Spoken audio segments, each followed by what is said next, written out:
Good morning everyone. How are you? I am absolutely fine here and hope to you same at your home. My dear students, it's class 9th and there is a chapter is matter around us pure. ये chapter है हमारा matter around us pure कि मैं फिर बता रहा हूँ इसका मीनिंग कि क्या जो भी मैटर हमारे चारों तरफ है क्या वो सब प्योर है। तो उसी टॉपिक में आगे बढ़ते हुए लास्ट वीडियो में हमने सॉल्यूशन पढ़ा था। सॉल्यूशन में सोल्यूट सोलवेंट पढ़े थे। सॉल्यूशन में हमने उसके टाइप पढ़े थे, solid solid solution, solid liquid solution, liquid liquid solution, gas liquid solution, gas gas solution. आपको अच्छी तरह याद होगा। और आज मैं आपके लिए एक नया टॉपिक लेकर के आया हूँ जिसका नाम है सोल्यूबिलिटी। तो सोल्यूबिलिटी के बारे में आज हम बात करते हैं। क्या है सोल्यूबिलिटी? तो देखिए, कोई भी जो अमाउंट है सब्सटेंस का वो जो है ऐसे समझ लीजिए कि सोल्यूबिलिटी जो है एक इस तरह की प्रोसेस है जिसमें कि मैक्सिमम अमाउंट जो है किसी भी सब्सटेंस का वो 100 ml ऑफ वाटर में डिज़ोल्व हो सके। यानी कि जितना मैक्सिमम अमाउंट जो है किसी सब्सटेंस का 100 ml ऑफ वाटर में डिज़ोल्व हो सकता है वो एक सोल्यूबिलिटी है। That is known as solubility. लेकिन एक सोल्यूबिलिटी का भी अपना एक पॉइंट होता है, सैचुरेशन पॉइंट होता है। सैचुरेशन मतलब कि अगर आप चीनी को लगातार उसमें घोलते रहोगे तो एक शुगर को वाटर में अगर आप डिज़ोल्व करते रहोगे तो एक पोजीशन ऐसी आएगी कि शुगर और ज़्यादा वाटर में डिज़ोल्व नहीं होगी, तो वो उसका अनसैचुरेशन पॉइंट है। और वो सैचुरेटेड केवल तब तक है जब तक कि वो उसके अंदर डिज़ोल्व हो रही है। ओके, अगर उसके बाद डिज़ोल्व होना बंद हो गई तो वो अनसैचुरेटेड हो जाएगा। तो solubility of a liquid of a substance may be defined as the maximum amount of a substance that can be dissolve in 100 ml of water to make a saturated solution that is called solubility. तो solubility के बारे में आपको एक बार फिर से दोबारा इसकी डिफाइन बता रहा हूँ। Solubility of a substance may be defined as the maximum amount of a substance that can be dissolve in 100 ml of water to make a saturated solution that is called solubility. Understand? अब solubility को कुछ factors affected करते हैं। Factors affected to the solubility. Solubility को affected करने वाले कुछ factors आपके होंगे, उनके बारे में हम बात करते हैं। Factors affected to the solubility, जैसे नंबर 1 इज टेम्परेचर। तो टेम्परेचर के बारे में आपको बता दूं कि जब कोई सॉल्यूशन है, सपोज दैट आपके पास में ये लीजिए, और आपने उसके अंदर कोई सब्सटेंस सोल्यूबल किया है, आप यहाँ से नीचे से हीट दोगे, उसे गर्म कर रहे हो, सोल्यूबिलिटी पर क्या इफ़ेक्ट पड़ेगा। तो सोल्यूबिलिटी के बारे में मैं आपको बता देना चाहता हूँ कि जब टेम्परेचर यहाँ से आप बढ़ाओगे तो इसकी जो मॉलिक्यूल्स हैं उनके अंदर रैंडमनेस आएगी, काइनेटिक एनर्जी उनकी बढ़ जाएगी।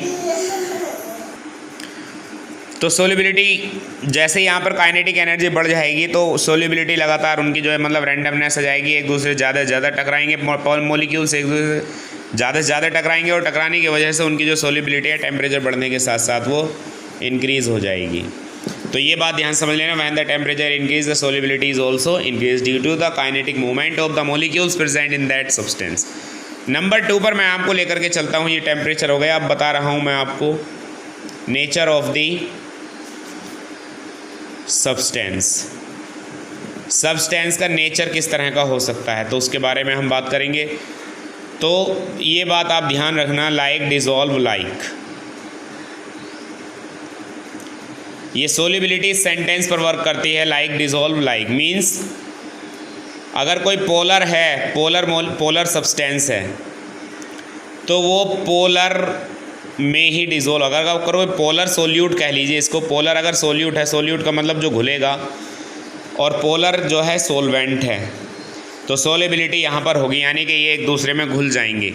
लेकिन अगर हम बात करते हैं पोलर है, ये अगर पोलर है, पोलर सोल्यूट है तो पोलर सोलवेंट में ही घुलेगा, और अगर नॉन पोलर है सोल्यूट तो वो नॉन पोलर सोल्यूट में ही डिज़ोल्व होगा। और अगर कोई पोलर सोल्यूट लेकर के आप नॉन पोलर में डिज़ोल्व करने लगो तो यहाँ ये नहीं घुलेगा। इसी तरह से अगर आप कोई नॉन पोलर सोल्यूट लेकर के और किसी पोलर सोलवेंट में डिज़ोल्व करने लगे तो ये नहीं होगा। अब आप एग्जाम्पल सोच रहे होंगे कि सर ने एग्जाम्पल तो बताए नहीं। तो देखिए, मैं आपको बता दूं, पोलर का मतलब आप NaCl को ले लो, ये पोलर है, KCl को ले लो, पोलर है। NaOH को ले लो, ये भी पोलर है। समझ में आ रहा है? तो ये जितने भी ये पोलर हैं, अगर इन सबको जो है अगर हम किसी पोलर में ही डिज़ोल्व करेंगे, और वो पोलर कौन है? वाटर है। पोलर कौन है? वाटर है। तो ये आसानी से सबके सब डिज़ोल्व हो जाएंगे, नो प्रॉब्लम। लेकिन अगर आप NaCl, इसी तरह से आप नॉन पोलर पे चलिए। ये तो हो गया polar polar polar polar polar polar. Non polar पे चलते हैं। मान लीजिए कि बेंजीन है, तो बेंजीन किस में घुल सकता है? ये टोलुइन में डिज़ोल्व हो सकता है। ठीक है, ये हो सकता है आराम से। या C2H6 किस में डिज़ोल्व हो सकता है? C6H6 में। क्यों? क्योंकि ये सब आपस में नॉन पोलर हैं, तो ये आराम से हो जाएंगे। लेकिन अगर आप बेंजीन को ले जा करके आप अगर NaCl में या वाटर में डिज़ोल्व करने लगो, तो ये कभी नहीं होगा। क्यों? क्योंकि ये नॉन पोलर है और ये पोलर है। तो ये बात ध्यान से समझ लेना, ये इनकी सोल्युबिलिटी का इफ़ेक्ट है। अब मैं आपको लेकर के चलता हूँ नंबर 3 पर। नंबर 3 प्रॉपर्टी है इसकी, और वो है इफ़ेक्ट ऑफ प्रेशर। प्रेशर का क्या इफ़ेक्ट पड़ता है? तो प्रेशर के इफ़ेक्ट के बारे में अब हम बात करेंगे। यहाँ पर प्रेशर पर जो इफ़ेक्ट पड़ता है उनसे रिलेटेड बात करने वाले हैं। तो प्रेशर जो होता है वो सोल्युबिलिटी के डायरेक्टली प्रोपोर्शनल होता है, यानी कि सोल्युबिलिटी बढ़ेगी प्रेशर बढ़ने के साथ साथ। कोई भी गैस, जब आप यहाँ गैस ले लीजिए, गैस को अगर आप डिज़ोल्व करोगे किसी लिक्विड के अंदर, तो वो जो है आसानी से घुल जाएगी जबकि आप प्रेशर को बढ़ाओगे। The solubility of a gas in a liquid is directly proportional to the exerted pressure. Okay, मैं दोबारा बता रहा हूँ। The solubility of a gas in a liquid is directly proportional to the exerted pressure in that gas.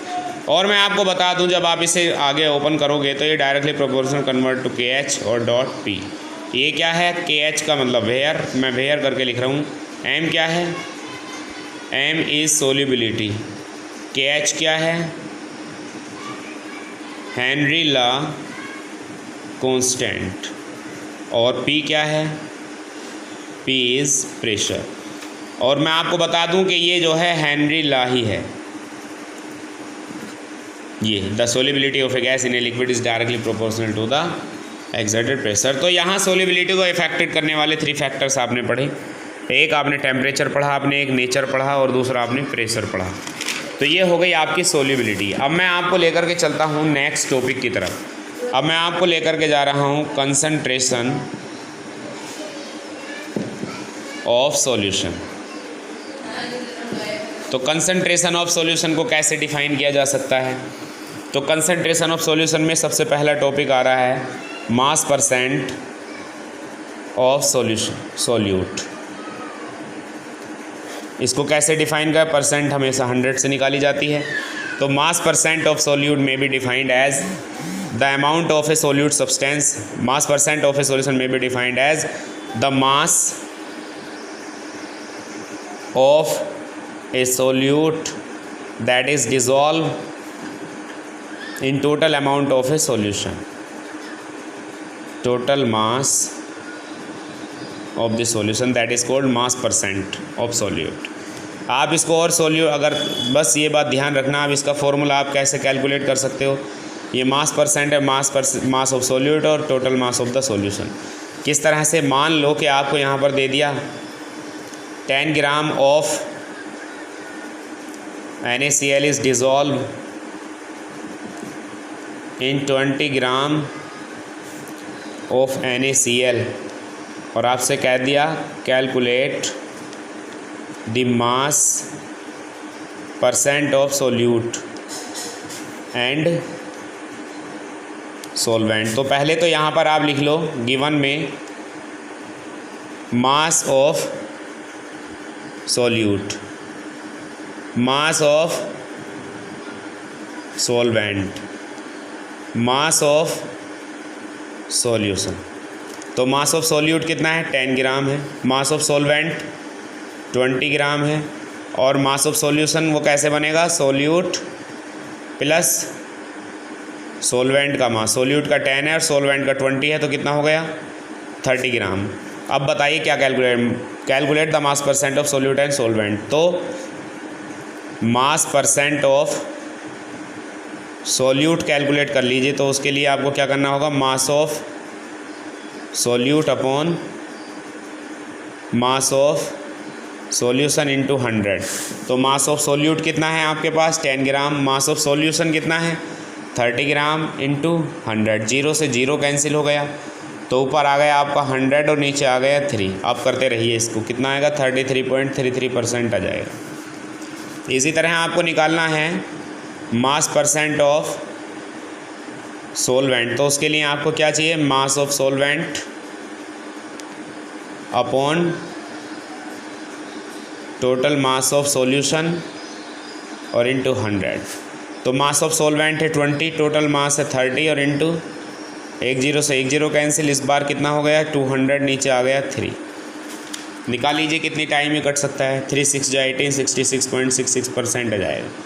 यानी कि मास percent of solute जब आप और मास परसेंट ऑफ सोल्यूट और मास परसेंट ऑफ सोलवेंट जब दोनों को ऐड करोगे तो ये 100 आने चाहिए।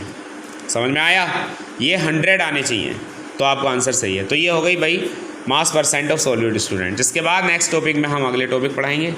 Okay student, thank you and have a nice day, good morning.